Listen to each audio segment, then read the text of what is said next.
Pow, pow. Yeah. Dork life. Get down with my geek self. I didn't expect that art to come from nowhere. I am Sebastian, and this is F3G2 coming to you live from San Diego. No, we're not at San Diego Comic-Con. We're in a different part of the messy back room that is Famous Faces and Funnies. But we're still on the very neat and organized GonnaGeek.com. And I found a hat. A face hugger. And I just killed Star-Lord for the face hugger. See? Little bobblehead Star-Lord. Pew, pew, pew, pew, pew, pew. Because Guardians of the Galaxy next week. Oh yeah, I'm all excited. You're all excited. Everybody's all excited. I think DC Comics is going to start their own thing where a bunch of people are going to come over from the negative dimension, and they're going to form the Guardians of the Galaxy, and they will in fact just throw weird lightning bolts and maybe build yellow rings. I don't know. Whatever it is Guardians do. You're proud of yourself for that? I am, because I really just wanted to say Guardians of the Galaxy. I have problems. I know you missed me last week, interwebs. I was away with family, my mother, so I missed you. It takes a lot to make me miss the interwebs. And the interwebs, I get to be a jerk. But when I see my mom, I'm still a jerk, but I get to actually feel like a jerk, and that's no fun. That's no fun. So let's start with the reviews, shall we? Alright, first up, All-Star Western number 33, building towards a close. I don't want it to end. It's Palmiotti Gray and, Jonah Hex. And really, at this point, okay, if you have to end Jonah Hex's story, it's fine. Sales weren't there, fine. I say, boost those sales. Give Palmiotti Gray, same damn thing, but push Tallulah Black to the fore, make it Tallulah Black ongoing. Sure, Jonah Hex is still there. Have covers done by Amanda Conner. Boom. Instant huge seller. And the world is happy. And by the world, really, I mean me. Maybe Jimmy Palmiotti, Justin Gray, and Amanda Conner. But really, who else matters? All New Ultimates, number 5, is still on the good side of okay. I'm liking Ultimate Scourge, but I like regular Scourge, so it makes sense. I like their Bombshell, because I know there's technically a Bombshell in the 616 universe, but she's more of an original, as close to an original character as you're going to get in the Ultimate universe. So she's pretty cool. Ultimate Crossbones is douche, and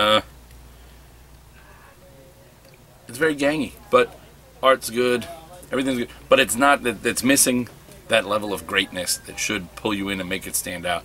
But it's still it's good. So I'll take solid good versus, aspiring for great and stumbling. Yeah. All New Dupe number 4. My God, this is so weird. But the Ecstatics are in here, and there's even talk that they may come back, and by that I mean Logan says Ecstatics should make a comeback, and Anarcha says maybe we will, Logan, maybe we will. So I'm one of 11 people truly excited about that. Next issue we have Wolverine versus Dupe's mom. How great a sentence is that? That's really all. That's a review right there. Next issue, this builds to Wolverine versus Dupe's mom. Dupe's origin is not what he thought it was. He's not created by the guy he thought he was created by. It's all very strange and surreal, but I really, really like it. So, deal. Original Sin, Thor and Loki, the 10th Realm, number 2, otherwise known as Original Sin 5.2. I don't know where Marvel numbering gets. At this point, there's someone in Marvel just fucking with us with numbers. We're going to do points. What? We did 0 issues. We did halves. We're going to do points. Now let's make whole series that are actually just spin-offs of a certain issue, and there'll be point one, that issue, point, but it'll have its own name and number.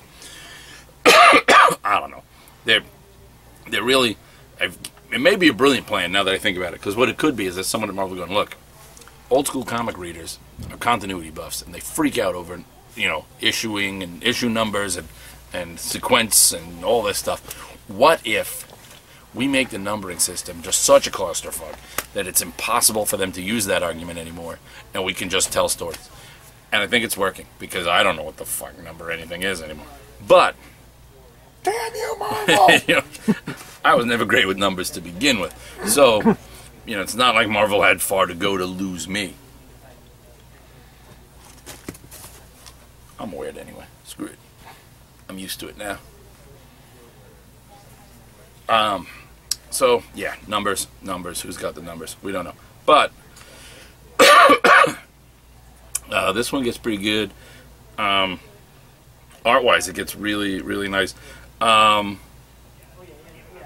Loki's a dick. It's always confusing to talk about current. Yeah, fuck the numbers, because you've got old Loki, new Loki, who is part of old Loki that killed the newer Loki to replace himself and possess himself. It's all nosebleed inducing, but they're doing a much better fold in. They're not just blending or shoving Angela into the Thor history. They're it's like, you know, when you're baking and they say to fold in the ingredients. They're actually folding it in. It's kind of nice. There is a scene in here, since we all know that that Thor is about to be unthored, and he's going to be running around with his axe. I forget what the heck the axe's name is, and possibly a cybernetic arm. That's what the art looked like. Maybe he's just got a weird gauntlet, but it looks like it's not even just that he's unworthy. It's just maybe, you know, he can't hold the hammer because he's going to lose a damn arm. But whatever. We know he's going to be found unworthy, and that there's going to be a female Thor. So there's a moment when he throws his hammer, and these people are not used to, you know, people from the Seventh Realm are not used to fighting him, and they say, he threw his hammer away, he is weaponless. And he says, weaponless? Nay. As long as the son of Odin is worthy, that will never happen. Never all in Captain. So, oh, Thor. That should, you know, that's rough. Wonder Woman 33. So good. I'm gonna be upset when the new takeover, when Finch and Finch take over. Because I've loved it. This modern myth mashup that it's been so much that the bar is like here, and when they come in, even if they're, you know, if this is like stupendously, amazingly, unbelievable great, even if they come in at great, unbelievable great, stupendously great, they're going to be missing a couple adjectives, and what should be a 13 out of 10 is going to seem by comparison to me, you know, like a 6 or 7 out of 10, and that's a shame. But this is really good, and I'm going to be sad when the storyline ends. I'm going to be sad when this run ends. I know that Wonder Woman's been very polarizing, but I suppose she always is. But it's good that she's polarizing, because right now people are either, oh, I love the new Wonder Woman, or, oh, I fucking hate the new Wonder Woman. But most of the time, Wonder Woman books don't sell as well, because most people go, oh yeah, Wonder Woman's a cool character, but they don't read her. So at least now people are like, you know, passionate and ready to kill over what outfit she's in. Should it be silver or gold or pants or skirt or no, or you know, and so at least they're caring. They're giving a crap. We're on the right track. Future's End number 12. My review is Booster Gold better show the fuck up soon, or I'm gonna stop giving a shit about this book. Unlike the Bat Weekly, which we'll get to later, I have no idea what order any of these books are in this week, because my piles fell and I mixed them on my way in here, so I don't know where the hell anything is. But anywho, the Bat book is a bit more straightforward. This jumps around to too many things, and you know when you're reading like a point of view novel where each chapter, like let's go Game of Thrones, where each chapter is from somebody's point of view. You know how there are the characters who you're like, oh, and then the characters that you're like, alright, and the characters that you're like, nah, and the characters that you're like, oh, fuck him again. This is like that, and you get too many parts, you know, of meh to, oh, fuck, and not enough of the, yeah! In fact, at this point, I'm not even sure who I'm yang over. And there's a weird little bit at the end. On the upside, it's a weekly, so I can switch easily. Yeah. I think this issue, my favorite character was Rampage, who didn't want to be called Rampage. Also, yeah, there's a weird bit at the end in that future, 7 years into the future, because this all takes 5 years into the future, but Batman sent Batman Beyond from, like, apparently from 7 years into the future, because I believe it says 7 years. 7 years from now, cut to... No, I'm lying. 35 years from now. That makes more sense. So 35 years from now, at Arkham Asylum, where there's a Joker who apparently has skin on his face again. So that's, you know, good for him. But really, I don't know. It's all alternate timeline, weird. I mean, the entire New 52 is an alternate timeline. We just read all the weird, kooky variants of what they could be, and you know, just what was it? 3 years ago was Flashpoint, and it just seems like a not as direct Flashpoint. Mighty Avengers number 12. I love this book. I love this original lineup. I love these characters. I love this art, and I love Al Ewing. I love him. So, yeah, I know it's Greg Land, and everybody likes to either or but it's inked by Jay Lee Steen and Jay School. So, Letter 44, really cool. Took a twist, a back on Earth twist, as well as what's going on in space. This is the story where the 44th president got a letter from the 43rd president that said, oh, by the way, we have a bunch of astronauts going up to investigate at the edge of our solar system. Apparently there's aliens there building what could be a giant fucking weapon. We haven't told anybody. It's all on you now, buddy. See ya! So that's cool. Meanwhile, they've been developing on Earth. They've been developing weaponry to try and combat this, but they were trying to keep the weaponry a secret. The current president is using that weaponry to save lives in the wars that America is involved in the Middle East. Because, as he puts it, he goes, look, these guys have access to faster-than-light, galaxy-spanning technology. I don't think us developing a couple of lasers and new body armor is really, you know, if they come here, we're fucked.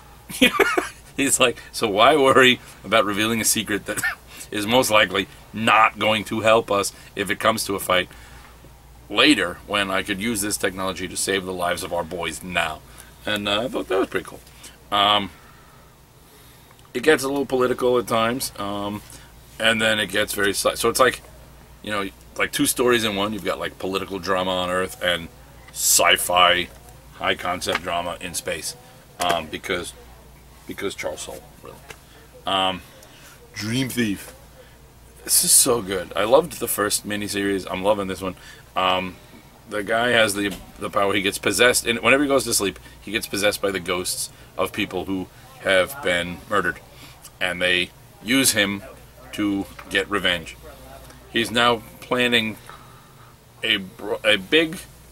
He's got to save his father's ghost and stop another cycle of someone who's doing the same thing, but is kind of killing more for the sake of killing. But in the middle of his plan, he falls asleep and gets possessed by a whole separate ghost.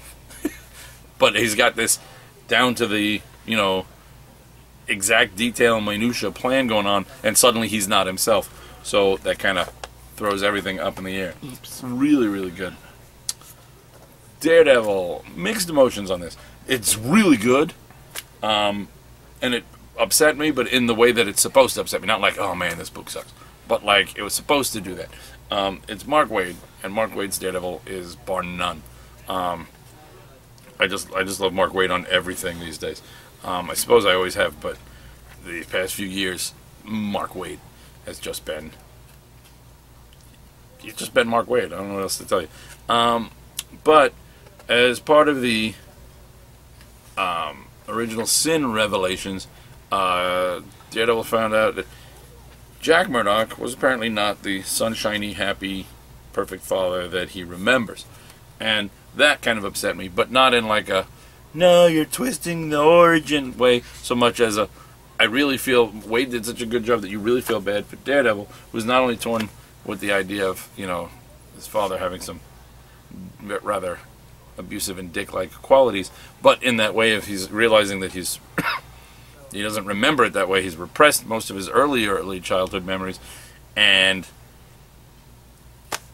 you know, and then plus there's this whole thing of, you know, his mother, the nun, is being extradited to Wakanda for vandalism. She's kind of a, you know, an activist at times, and she's pissed off the Wakandan government, and he's calling in favors, but no one can find T'Challa, so he doesn't know what the hell's going on. Armor Wars Bloodshot is good. I'm not... There's a character in here I'm not sure who is. I haven't been reading EXO lately, and I haven't been reading the Armor Wars stuff. So it's still good and very Bloodshotty, but the tie-in part left me going, I don't know what's happening. And I wasn't terribly concerned. Archer and Armstrong continues to be awesome, and has Sean Cobble beat me to it. The greatest panel of the week is already Sean Cobble. My friend Sean posted this, but here, Magic Hands, can you try and line that up? Here you go. Here's the panel and line of. Sir, what's it say? Sir, could you please move aside your immediately large and mentally large penis. Right, is it intimidatingly large? Right, sir, can you please move aside your intimidatingly large penis? Armstrong is left sans clothing, and Archer don't want to deal with that. And it's just kind of awesome that that's a line in comics today, and it gets me that much more excited for the eventual Delinquents crossover that will feature Archer and Armstrong and Quantum and Woody, because needs to happen. Needs to. Alien Legion #2 Uncivil War from Titan Books. I'll keep this simple. If you haven't read it, give it a shot. It's a miniseries. If you have read the original old school Epic Comics Alien Legion, like me, you read it, you have a fondness for these characters and these creators. So it's like, yeah, I'm coming home to the comics where I belong. But if you haven't, give it a shot anyway. It may or may not be your thing, but I love it, but I'm biased. Here's the thing. Florida Comic Experience, August 9th, Melbourne, if you're in the area. If you're not, come on down. I'm going to have a table. Doctor Who, I mostly read to appease my eldest daughter. It was good. It's the 10th Doctor. There's an 11th one, but I don't give a crap. I barely give a crap about the Doctor anyway. I don't give a crap about the 11th. I liked number 10. I watched him with my daughter. What the hell? I give the book a shot. Takes place right after the Dawn of Noble for you Whovians. And he meets, just for the comic, it's while he's alone and trying to find, in between partners, and this is where he picks up a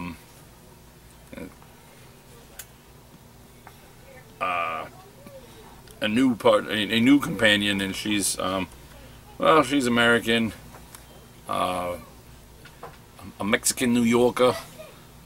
So hey, it's a doctor I don't hate, and it has somebody from New York. So yeah, but it was good. It was good. Art was really good because they nailed for that kind of thing. You need to make it look like the character, or it loses everything. Here's the Batman comics, the Batman Day Free Detective Comics 27. It was good. It had a handful of things in it, including the original Bat story, and then a modernization of the original Bat story, and then a peek at a modernization of the original Bat story, because original Bat story. So it was good because it was free. G.I. Zombie #1. Star Spangled War Stories, featuring the premiere of G.I. Zombie #1. Alright, it's Palmiani and Gray, right? So we know they're good. This, I wasn't prepared for how good this would be. This took me completely by surprise. And was not at all what I expected, but is brilliant. It's a zombie on loan to he's an agent, and he's working to take down a motorcycle gang that has access to some heavy artillery. But in order to get an agent in with them, he comes in flashing his badge and lets this other agent, basically kill him and, dismember him and say she's going to get rid of the body. And then he just kind of pulls himself together, literally. And the two of them discuss what they're going to do. And now she's in and they think he's dead. And he technically is. But he does have his breakdown moments. He goes out for a walk and sees a family. The husband's getting abusive. He steps in. You think he's just going to, put a stop to this all heroically. But no, he rips the guy's arm off, starts eating the guy, typical Walking Dead zombie style, and then says to the woman, "I can't stop myself. Just go." And that's pretty, it's I gotta read that now. It's not at all what I thought. And, the cover, your GIs. No, it's better and more subtle, and it's got that palmiotti gray flair. Just so good. The Flash number 33 is still not doing it for me. They've turned Wally into a street punk. You can debate the race issues of taking an established character and changing them, but they made him a cliche. They made him. They didn't just make him black. They made him cliched. This is how white guys write black. He's a kid. Fuck the police. Spray painted on walls, and getting himself in repeated trouble. And he's on his second strike, third strike, and he's going away, young man. So, really. Just move on. Really. Harley. All right, now I know I keep saying great things about Palmiotti and Gray, and then I'm gonna say Harley Quinn invades Comic-Con. I didn't really read because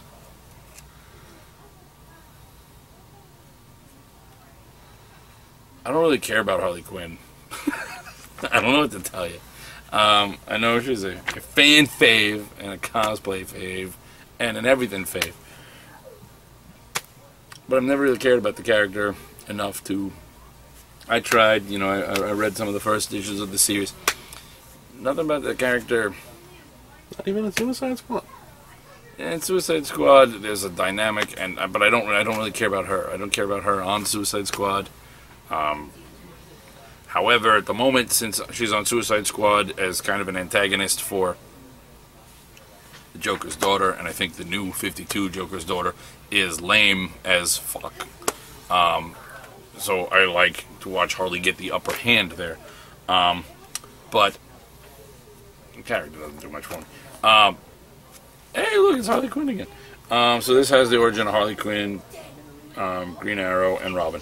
The new origin for Harley Quinn makes her Joker psychotic from day one. So I guess we can officially say this is the new 52 Harley, and goodbye, original Harley. The Green Arrow origin was good, but we've seen, and then there's the Robin origin. I'm alone on this. That artist that everybody hated on that one issue of Batman Eternal did the art for this. And I love it. I get a kick out of that guy's art. I don't know what to tell you. But it's the Damian origin, which oddly we just had a flashing to in the Batman and Robin, in last week's Batman and Robin, Robin Rises, number Alpha or whatever the hell. But it was good and well done. Here we go. Here's a book. Superman number 33. Pick of the week. Best book. I think John Romita Jr. is doing a much better job than people are giving him credit for on the art. I think, look at that. That's an iconic Superman cover. Even with the new 52 Superman in there, that's really cool. it catches, it boom, there's the S, and it gives that look. And this new storyline is great, and Jeff Johns is writing a Superman comic that feels like a Superman comic. Superman's not a dick. The supporting cast is a supporting cast. The Daily Planet is a major feature. Looks like Clark is going to return to the planet. I am happy as fuck with this. This right here. This is my Superman. Afterlife with Archie, really good. Mostly this issue. First off, that's an awesome cover. But mostly this issue is a setup for the return of Sabrina. She's going to get her own Afterlife with Archie tie-in book or whatever. But basically, it's funny, we got to this, just you can't see it, camera, but our boy Jared from the store just walked in the back. I don't know if Jared's read this yet, but yeah, this is Sabrina, Bride of Cthulhu. So really, what the fuck else do I need to say as a review? It's Sabrina, Bride of Cthulhu. All you need to know, right there. Sold already? Woo! Okay, Wolverine and the X-Men, number 6. Good, not great, but still good. Not bad by any stretch of the imagination. But I think it kind of fizzled to the end of this Quentin Quire versus Quentin Quire story. And Quentin kind of leaves, and I don't like Quentin leaving because Quentin Quire is one of my favorites. This, Tukey number 1, Save the Human, from Jeff Smith. More bone-like than Razzle was. Gives a nice little history of evolution in the back there. Tukey is Homo erectus, who teams up with one of the with a guy who's Homo habilis, and they're out to, they don't even know what they're out to. It looks like they're going to save the humans. With him being one of them, that's important to him. And then there's like the little monkey people, and there's this kid that he's got to save. And I guess that's the kid. We only see the kid from the back, so it's good. It's Bone meets the Croods. Yeah, I'll go with that. Lenore, number 10. It's Lenore.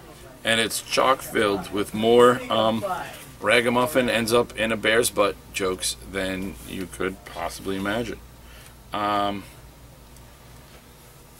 And if you're a friend of this show, then you'll get this. If you're not, I'm going to have to tag him and let him know that we're doing this. Here, Magic Hands, I need you to hold this up again because, let's see, where's a good, any of the pages really, but we'll go with this picture down here in the corner.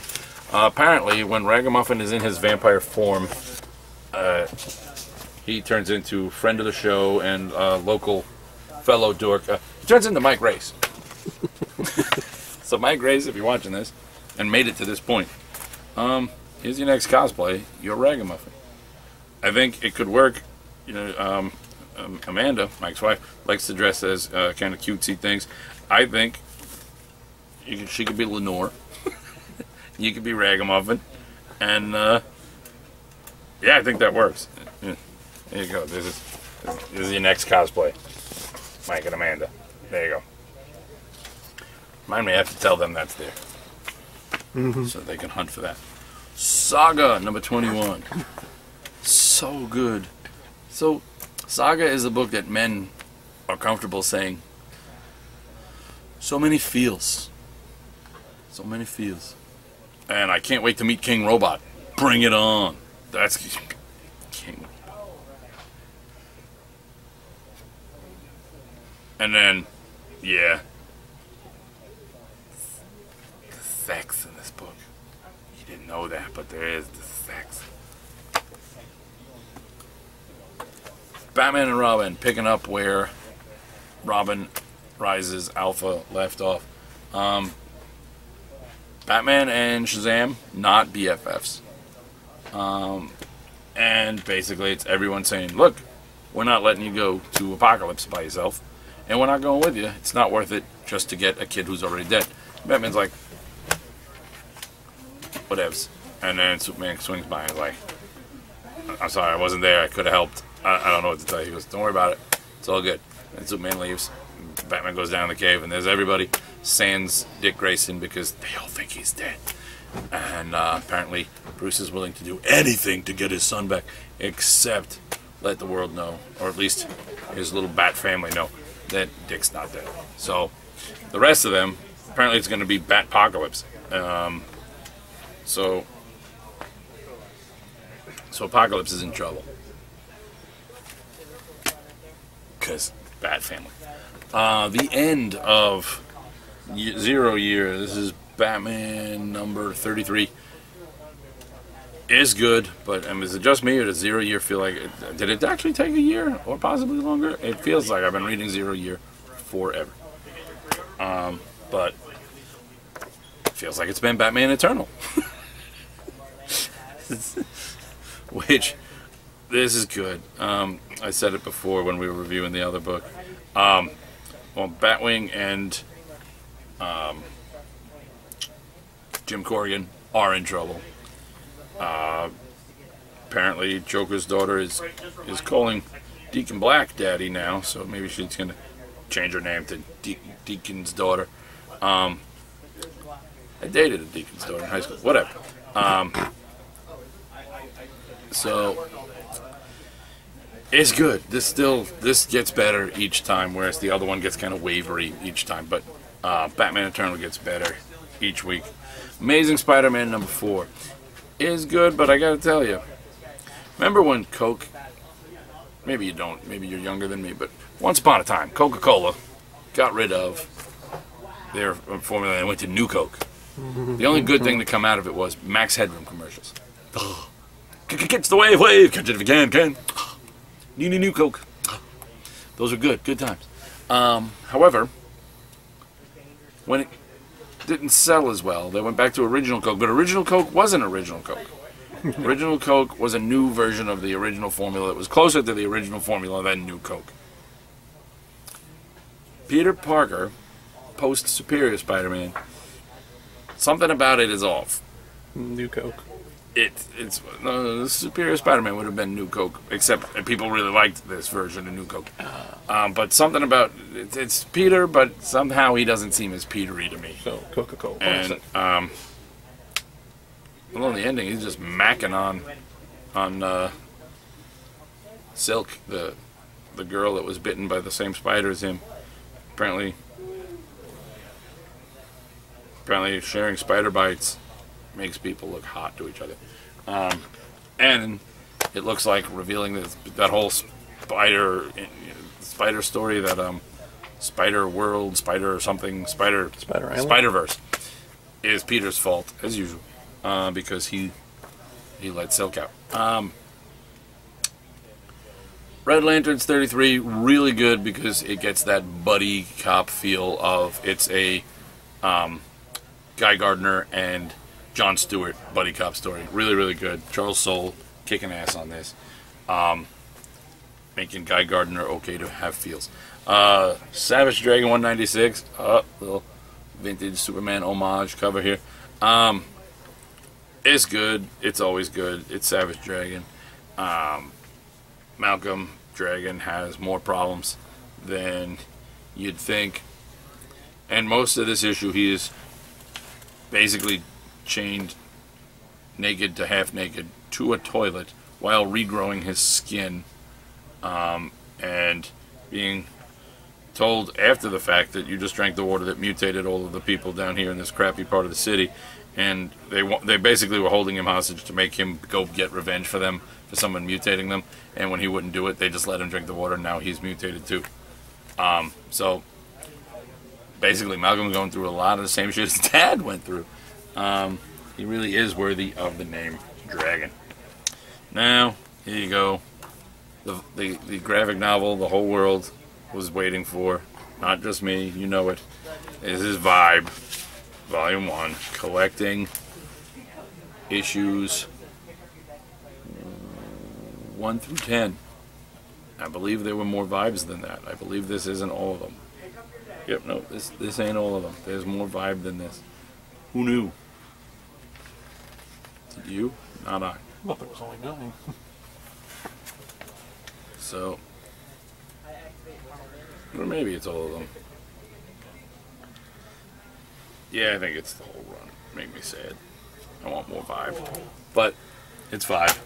Made me happy. You should read it. And the final trade for this is the oversized Kingdoms of the Disney Kingdoms Seekers of the Weird by Safe Rate and art by Carl Moline. Gorgeous book, a lot of fun. Spin-off from an attraction that never was built that was going to be part of the haunted house, the haunted mansion, and was going to be the Museum of the Weird, and it was just going to have all these strange things. It was the guy who did that attraction was going to design it, and then it fell through for one reason or 20. But it's got new life in this, and it was really, really good. Check that out. And that's it. That's all I got for you. Enjoy your night at Comic-Con.